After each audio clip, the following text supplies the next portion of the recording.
συνάδελφοι απεργοί, συναδέλφισες του ΟΤΕ, συνάδελφοι του Ταχυδρομικού Ταμιευτηρίου, είμαστε πάλι εδώ, λίγα μέτρα από την παλιά Βουλή, όπου το Σεπτέμβρη του 49 ιδρύθηκε ο ΟΤΕ προς εξυπηρέτηση του ελληνικού λαού και ανήκοντας αποκλειστικά στο κράτος.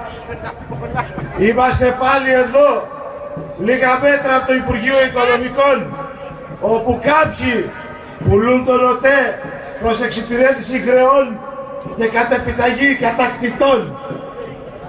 Είμαστε πάλι εδώ, λίγα μέτρα από το Ελληνικό Κοινοβούλιο, όπου κάποιοι, χωρίς να έχουν καμιά νομιμοποίηση και ενάντια στη λαϊκή εντολή, πολλούν τα πάντα, πολλούν τη χώρα.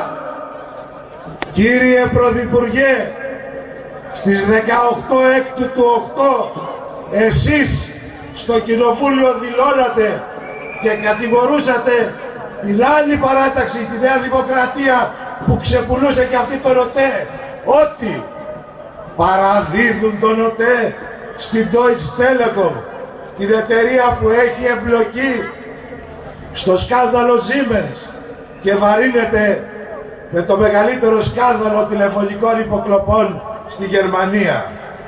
Αυτή η εταιρεία, η Deutsche Telekom, αναλαμβάνει τον ζωτική σημασίας δορυφόρο τον Ελλάς-ΣΑΤ. Καμιά χώρα, λέγατε, δεν έχει εκποιήσει τον τηλεπικοινωνιακό της φορέα σε ξένη κρατική εταιρεία. Θεωρούμε, είπατε, τη συμφωνία εκχώρησης εγκληματική και είπατε ότι όσοι έχουν πλακεί είναι υπόλογοι στο λαό και στη δικαιοσύνη. Θα ανακτήσετε, είπατε, τον έλεγχο του ΟΤΕ και τονίσατε αυτή μου τη δήλωση, ας τη θυμούνται καλά οι ενδιαφερόμενοι. Εμείς οι ΟΤΕτζίδες και όλος ο ελληνικός λαός, κύριε Πρωθυπουργέ, τη θυμόμαστε αυτή τη δήλωση. Εσείς και οι συνοδοιπόροι σας ξέρετε που πέφτει το βουδί. Συνάδελφοι, είμαστε πάλι εδώ για να ενώσουμε τη φωνή μας με όλους τους εργαζόμενους, να πρωτοφωνάξουμε με τους συνταξιούχους και τους ανέργους. Φτάνει πια! Τέλος! Εδώ και τώρα ανατροπή στους πάντες και τα πάντα. Δεν θα γίνουμε εμείς κολύγοι στα τσιφλίκια των αγορών τους. Δεν θα γίνουμε δούλοι σε μια χώρα που δεν θα της ανήκει τίποτα. Λαιλατήθηκε ο ιδρώτας μας, λαιλατήθηκαν οι κόποι μας, λαιλατήθηκαν τα όνειρά μας. Είμαστε πάλι εδώ και ακούστε το καλά, κύριοι της κυβέρνησης. Δεν θα σας αφήσουμε να ξεπουλήσετε την πατρίδα μας, τον εθνικό πλούτο αυτής της χώρας. Δεν σας ανήκει. Κάτω τα χέρια από τον ΟΤΕ.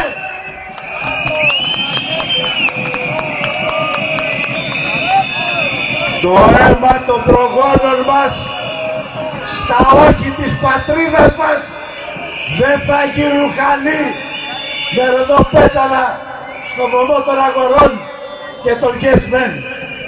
Είμαστε εδώ, σε αυτή την πλατεία, αλλά και σε άλλες πλατείες καθημερινά που γεμίζουν από αγανάκτηση και οργή. Είμαστε εδώ για να σταματήσουμε αυτή την προδοσία, αυτή την ανεφόρον παράδοση, αυτή την ατίμωση που απεργάζονται.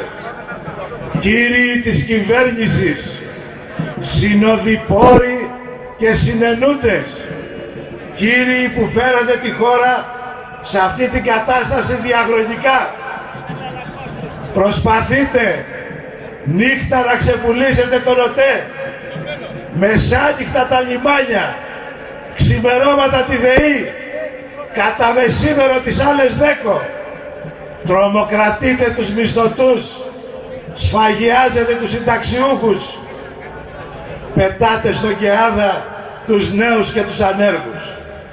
Ένα σας λέμε δυνατά από εδώ, από αυτή την πλατεία, από αυτή τη συγκέντρωση. Φτιάξτε το συντομότερο το δικό σας οδικό χάρτη. Διαλέξτε τον τόπο και την ώρα που θα φύγετε. Πριν είναι αργά. Να γνωρίζετε καλά όμως ότι όσο και αν προσπαθείτε με τα μίστρανα όργανά σας να συκοφαντήσετε αυτό το κίνημα, αυτούς τους εργαζόμενους, αυτές τις αγωνίες μας, δεν θα μας πάρετε μαζί στο βούρκο της ανυποληψίας σας. Είμαστε το πολυτιμότερο κεφάλαιο αυτής της χώρας. Το κίνημα και οι εργαζόμενοι απαντούν. Φέρος, τρίγος, πόλεμος. Κάτω τα χέρια από τον ΟΤΕ. Κάτω τα χέρια από το δημόσιο πλούτο της χώρας. Κάτω τα χέρια από τις ζωές μας. Καλή αντάμωση στο δικό μας οδικό χάρτη. Στο δικό μας μνημόνιο. Για αυτά που μας ανήκουν και για αυτά που μας πρέπει. Γεια σας! Κάτω τα χέρια από τον ΟΤΕ! Κάτω τα χέρια από τον ΟΤΕ! Κάτω τα χέρια από τον ΟΤΕ! Συνάδελφοι, στη